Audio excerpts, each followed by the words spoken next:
Bad Monkey Entertainment welcomes you to the B46 podcast. We discuss great music, those who make it, and their stories, all before you get your night started. Here are your hosts, Marv and Bishop. Hey, I'm Marv. And I'm Bishop, and we are Bad Monkey. Welcome to B46. How you doing, Marv? I'm doing good, man. I'm doing good. It's been a hell of a long week, but I'm doing good. Yeah, I woke up with some crap. As you can tell, it sounds like I'm going to die. Yeah, it sounds like you got some... I feel okay, but, maybe I'm coming down with who knows what. Well, we got a special guest today from Nashville. We do. We have Page Mckenzie with us. That's right. There she is. I'm going to bring her in the studio here right now. Okay. Hey. How you doing? You didn't also know you're getting a second guest here. Oh, we got to have a second guest. What is the name of her or he? This is Winston, and he's learned that if he throws this toy at my face, I'll play with him. So if you randomly see this come across.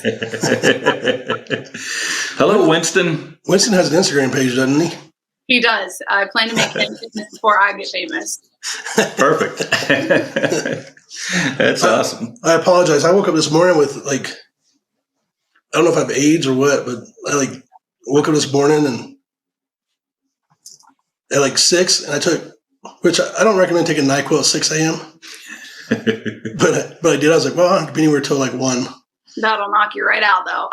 I was out, and I woke up and I'm like, I think my voice is going out a little bit. I was probably sleeping with my mouth open. One of those things, No, you're good. But, it's everybody's got something that's going around, and y'all know we've been snowed in for 6 days straight. So that's crazy. I mean, I would like to see Nashville in snow, but obviously, here in Denver, we get the snow and nobody cares. Yeah. There's just get to work, get everything. Yeah, it's wild. We don't know how to do it. We don't know how to drive, and we don't have the gear for it either. I have one. Right. That's crazy. Yeah. So, Paige, tell us about yourself. Tell us your story. Where are you from? How'd you get to Nashville? How'd you get to? Yeah. How'd you get to where you are today? So I'm originally from Charleston, South Carolina, but I moved to Nashville in 2016. So I think that puts me at 7 or 8 years here.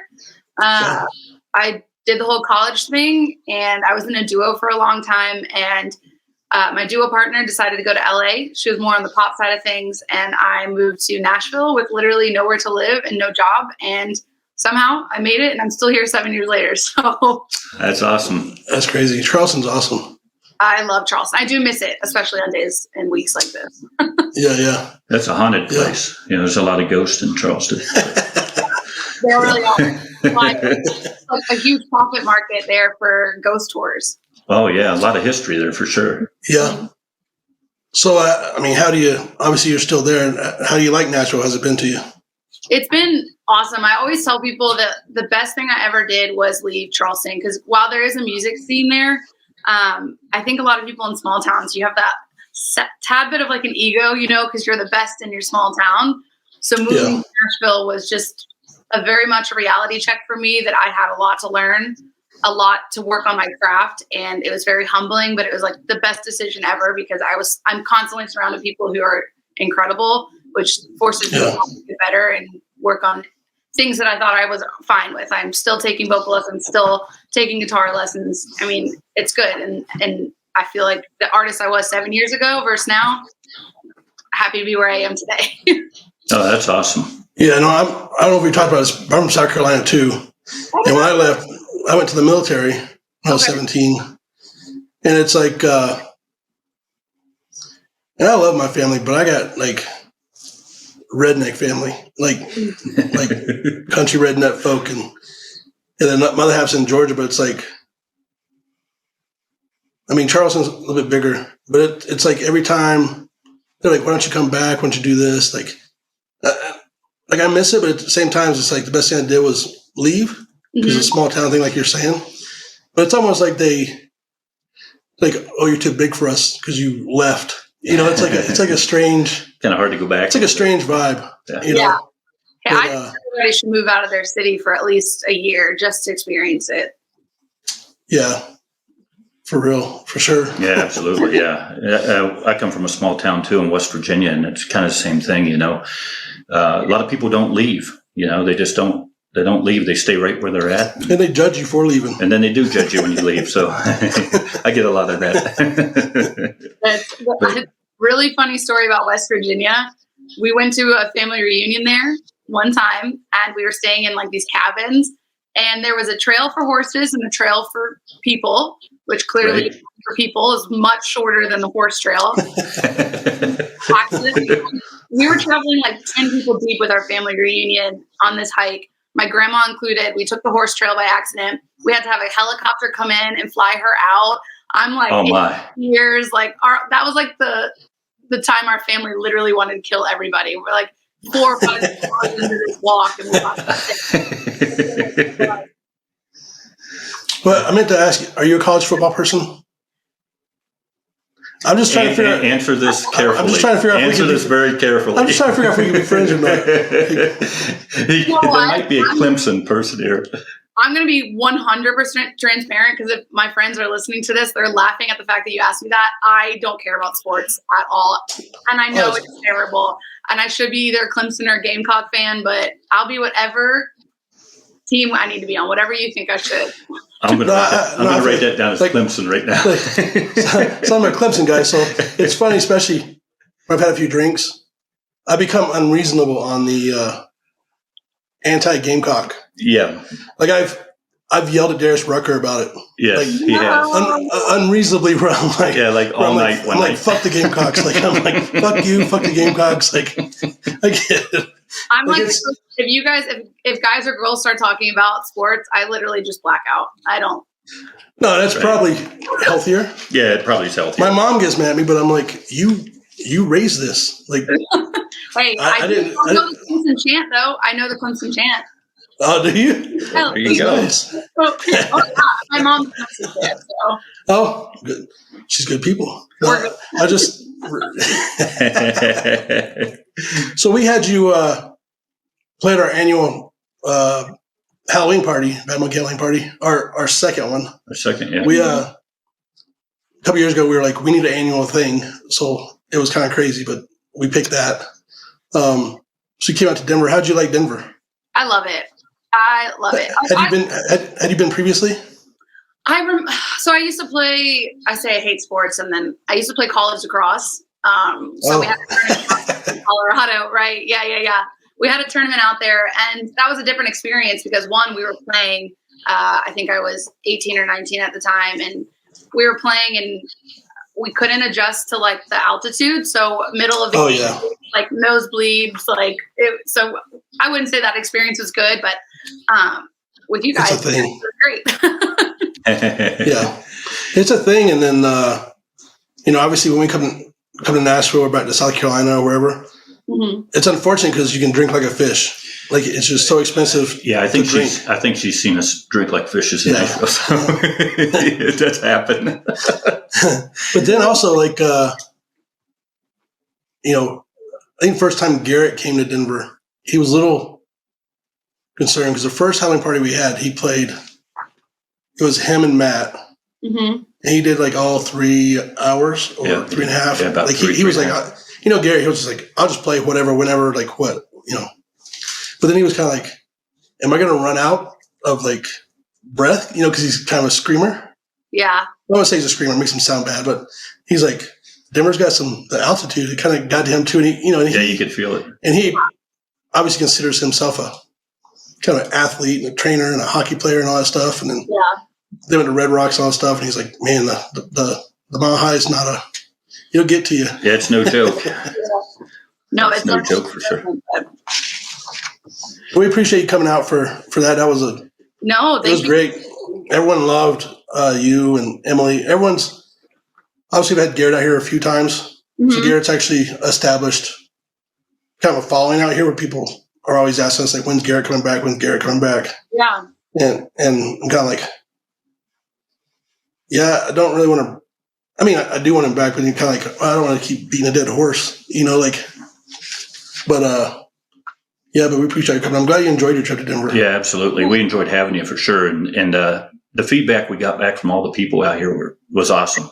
They loved your music. And they ask us a lot too, when we're talking about, different parties or different things, that we're just going to have, because that's for us. They're like, "Oh, you bringing back those girls? Are the girls coming back? What's that? Paige? Is Paige still playing? Where's she at?" And a lot of people are following you on Instagram and a lot of that too now. So, which is really cool. Yeah. To get that following out here. So the random thing with us is sometimes we get mad about like the industry. Like obviously we love music, we love y'all. Like, and our whole thing with Bad Monkey was to try and create a platform to help upcoming artists and provide resources that we have and so on and so forth. But we're kind of knuckleheads, as you've noticed, as you've gotten to meet us. We're a little R word, a little retarded at times. But our thing is like we get irritated and we're like, fuck them. We'll make our own. We'll have our own venue. We'll have our own. We'll make our own way. Yeah, we're actually. I don't know if I talk about the end of summer thing. So we're working on. It's crazy, but summer hasn't came yet. He gets mad at me because I come up with the crazy ideas. So there's two things we're working on. We're gonna have our own. We're gonna have our own festival. We're gonna build our own festival, which is kind of crazy. And we have a spot and everything that we're kind of working toward. But then we're working on. I guess it's maybe a segue because we haven't got there, but so we're also thinking about doing we would say it was the beginning of summer, probably end of summer.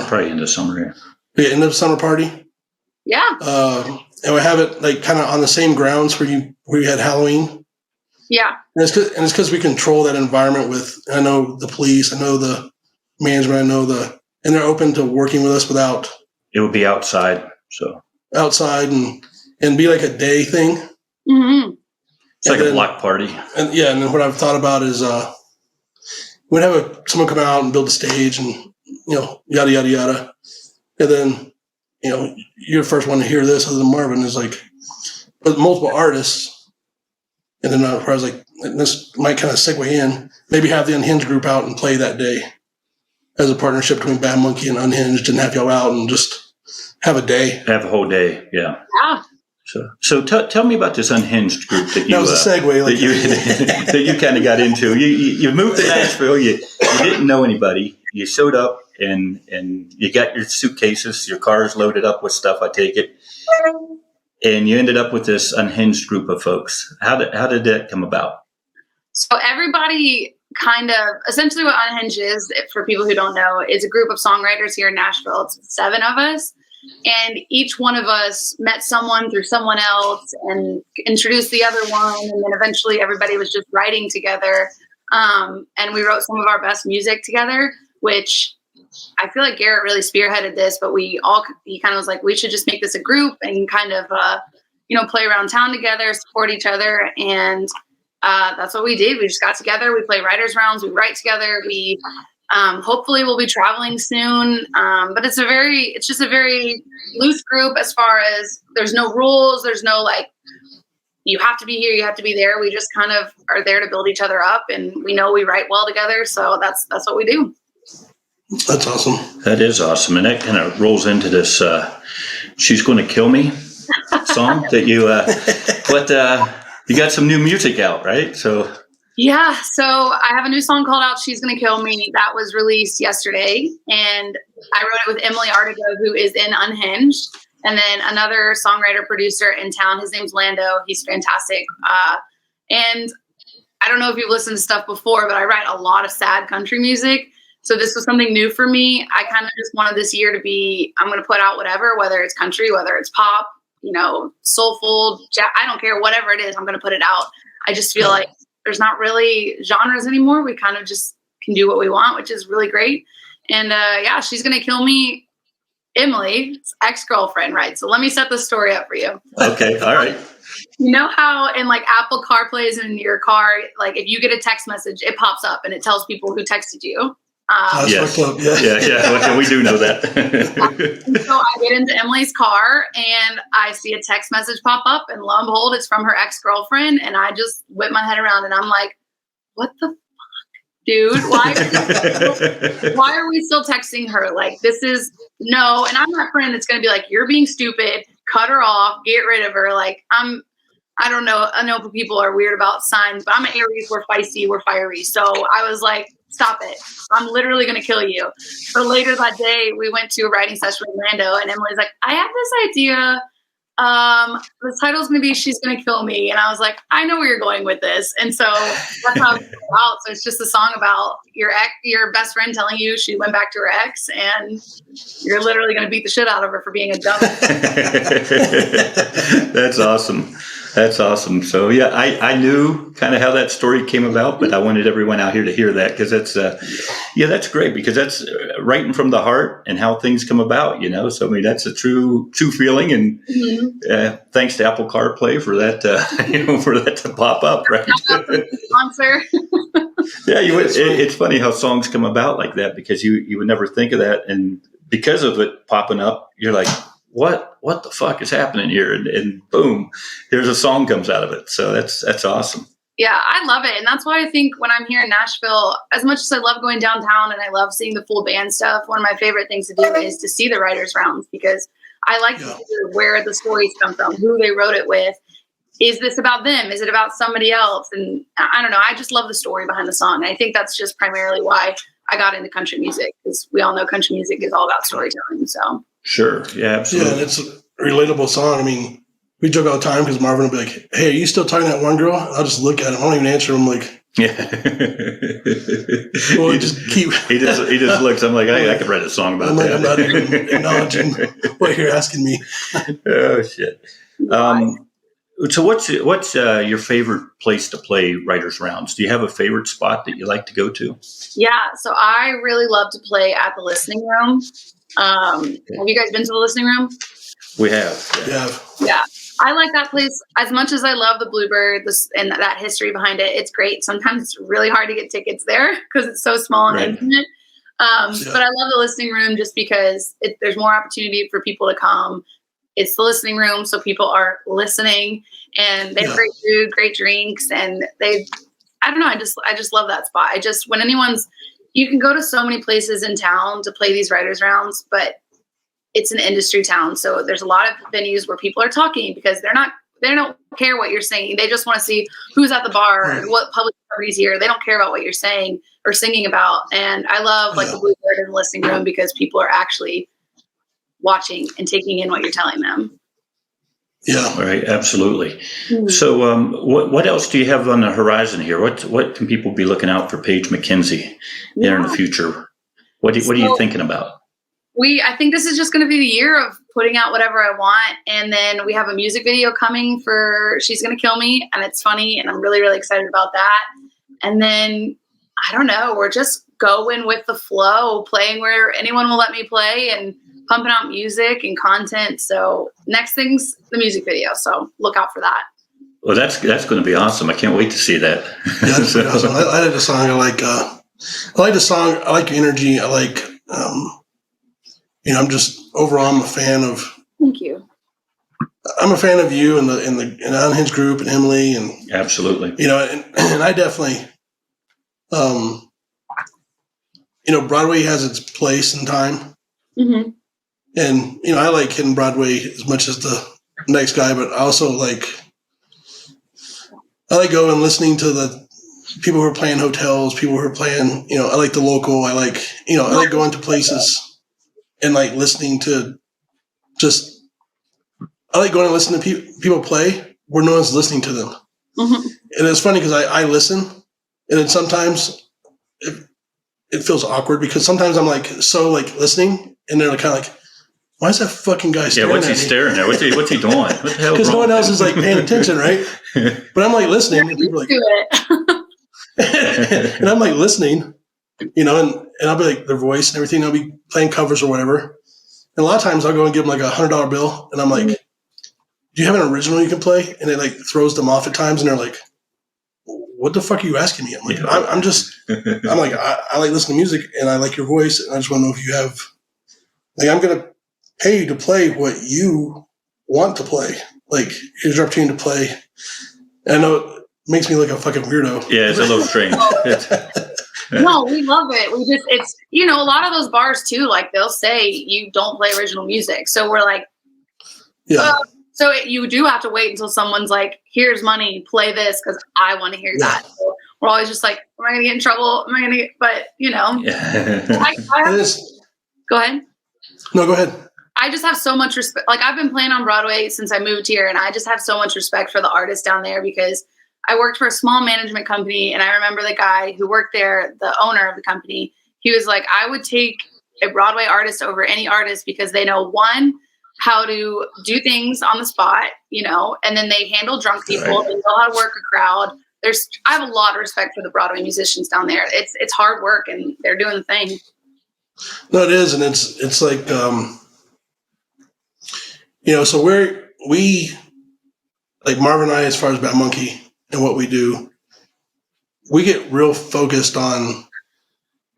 Like we could go sign all kinds of people, right? Mm-hmm. And but we'll give you resources, we'll do this and that, and then just not do anything, right? But like we try and get real focused on.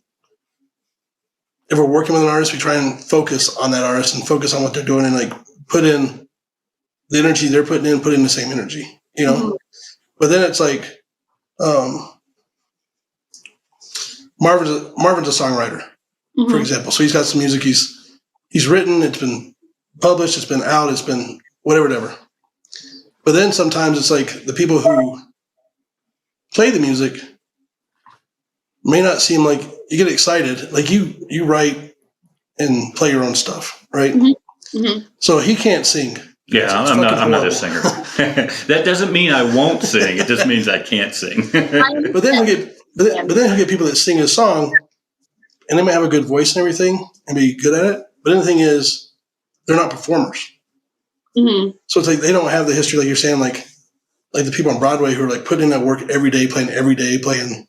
It's just a different level of confidence, skill set, like all the things. There's a lot that goes into it. And you could write like a great song. Like you could write, you know, she's going to kill me, and then someone else sing it. And then you're like, that's not the energy I'm looking for. Mm-hmm. And it might be someone who has a great voice, but then they don't have the confidence or the experience, like you're saying, of playing in front of all these people and bringing like the energy and bringing like a little something else to the song. Being able to play on Broadway, like she's saying, in front of all those people and all the tourists, all the drunk people. I mean, that's tough crowd. I mean, you got people from all over the country. You know, you got some people who are really country people. You've got people from New York City that's there. You know, so it's a diverse crowd, and then you could stumble upon someone who could change your life. Yeah. Yeah. Absolutely. It's a wild ride down there. I mean, I've had people say, you know, I've had men say really atrocious things to me, and like they get so drunk down there, and you know, it's just you learn how to handle them. And there's times where you look away, but it's also made me like I you know, you're taught to like it's the consumer, like be nice. It's their right. They're right. No. Yeah. There's got to be a matter of respect.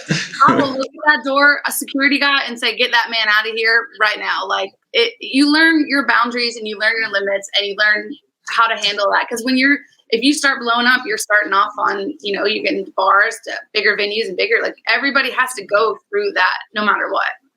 Yeah. Absolutely. Yeah. Yeah, it's kind of crazy. I was just looking here at Hardy just dropped a new song called "Quit," and I don't know if you heard his story yet on how he came up with that song. Mm-mm. He was playing in a bar a few years ago, playing for tips like everybody, trying to make it happen. And a guy walked up and wrote, "You should quit," on a piece of paper, dropped it in his tip jar. So, you know, after the end of the show, you know, he's going through his tips and he sees this piece of paper and he's like, "Oh, what the hell, man?" You know, I mean, like, thanks. Somebody left me a note that said, "You should quit." And so now he, you know, has done very well. And now he's came up with a song, "Quit," you know, and it's like, imagine being that guy. You're like, he's at home. He's like, that was me. That was me. I'm the one that wrote that. You know, what the hell? I mean, yeah, no, I had a lady. I'm not even call her a lady, a little girl, because she does not deserve to. Works for something in the industry. She doesn't work in the industry anymore, thank goodness. But word got around that she told people I wasn't pretty enough to be on TV. Yeah. And that was like, it's more motivation, just like Hardy. It's just like, oh, really? Yeah, I'm sorry. You got to so use that for a drive. Yeah.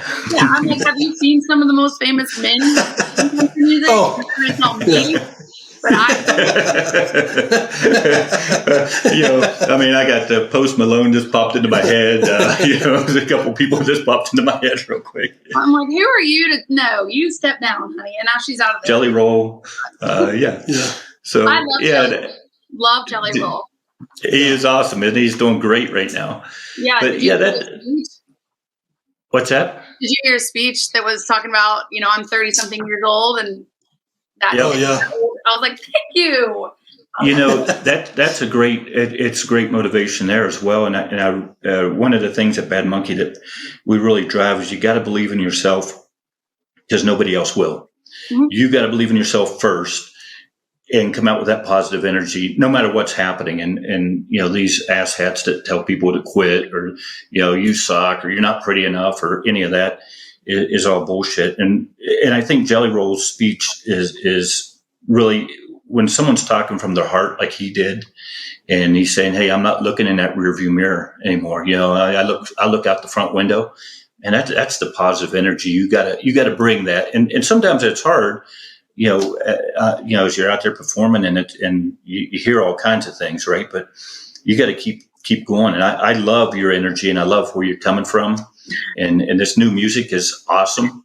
I just reposted your thing yesterday, so we had that out there. So yeah, absolutely. Thank you. Yeah, I know you got a gig to get to, so I don't want to keep you too long. If I can get there, the roads are ice. Yeah, what's happening down there right now in Nashville? Is it still really shitty out? We had like 8 inches of snow, and then it melted, and then it iced, and today was 5 degrees, so it's still ice. And I swear, this couch, I have not left it for 6 days. So I have a pensioner from sitting down this whole time. Hopefully you had bread and milk and, Yeah. All the Southerners run to the store and get bread, milk. Bread, milk, and that bologna, because you got to have bologna sandwiches, It's like eggs, bread, and milk, yeah. I grew up poor, so a mustard bologna sandwich, that's yeah. I did as well. One of the things I saw, I think I saw it this morning, actually, it had a picture of a slice of bread and it had a hot dog on it. And it was like, this was a hot dog bun. And then it had a hamburger and it was like, this is also a hamburger bun. And then it was like, and it's a sandwich. You can make a sandwich with this. I'm like, I remember doing that, just taking that bread, rolling it up, a hot dog, and being like, yeah, here's the bun. So I'm still kind of a fan of the fried bologna sandwiches. Oh, I love fried bologna. And last time I was in Nashville, frick was it at? Robert's Western World? Yeah, it gave me like a beer, like a PBR, and a fried bologna sandwich for $5 or something. It was like $5. It's the recession meal. It was like the greatest. I was so excited, and he always makes fun of me because I get excited about really doing dumb things. Hey. But I was like, this is the greatest thing ever. It works. My redneck roosh is popping out like. It's good. Well, do you have anything else, Marvin? I don't really have anything else. I just want to tell everybody, that Page Mckenzie's on fire right now, and she got this new song out, and people need to follow her. She's Going to Kill Me. It's a great song. Wish you all the success with it, and yeah, hope we get to work together again soon. Yeah, absolutely. We'd love to have you back out here in Denver for sure. Anything we can do to help you, let us know. Yeah, if you need anything from us, big supporters. Yeah, pick up the phone. We're here. Well, thank you guys so much. Make sure to follow Paige, and I guess also I can give a shout out to the Unhinged group. Unhinged group, yeah. That's a boys follow and girls Paige out there. in the Unhinged group on all the social media platforms. Bad Monkey follows them all, so you can find them there. Mm-hmm. Well, I think it probably that about does it for today. Nothing from Marv, nothing from Paige. Just stay warm out there with the dog, and yeah. Hope you get to your gig tonight and you can play some nice music. Yes, thank you very much. Appreciate you for coming out. Thanks for joining Marv and I today. B46. It's B46 out here. Tune in for our next episode. Yeah, we call it Before 6. I totally got sidetracked to get me when I do this. So we, as you've seen, have a tendency to drink at times. Mm-hmm. So we have a company that we have people who produce our podcast and go through it and edit out things that we say that aren't appropriate. And so we had. That's probably good. That's it. That's why it comes out good. Our first podcast we did in Nashville, CMA Fest. Ah. And it never got aired. It never got aired. It wasn't supposed to go anywhere. He was drunk and I was not. And I was like, whatever. And then I said that I felt like I should, like, it'd be helpful to have a midget to follow me around and like carry my drinks and stuff. Yeah, there was And then he was like, how'd you get it? And I was like, well, we could bring it on a plane. He's a pilot, so you can put it in your bag.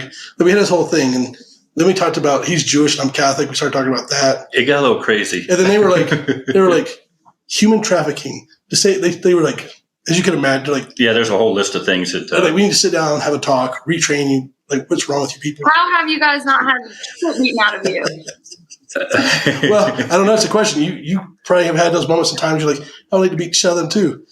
But they were like, so when they had our training, our retraining, they were like, okay, you people can't do anything after 6 o'clock.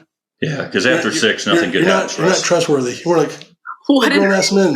They're like, no. They're like, no, you're not. They're like, actually, we're going to name the podcast Before 6 so that y'all know not to do anything before, like, after 6. So you got to do it B46. I love it before 6, and most people are like, nothing good happens before 10. Yeah, they're like, Yeah.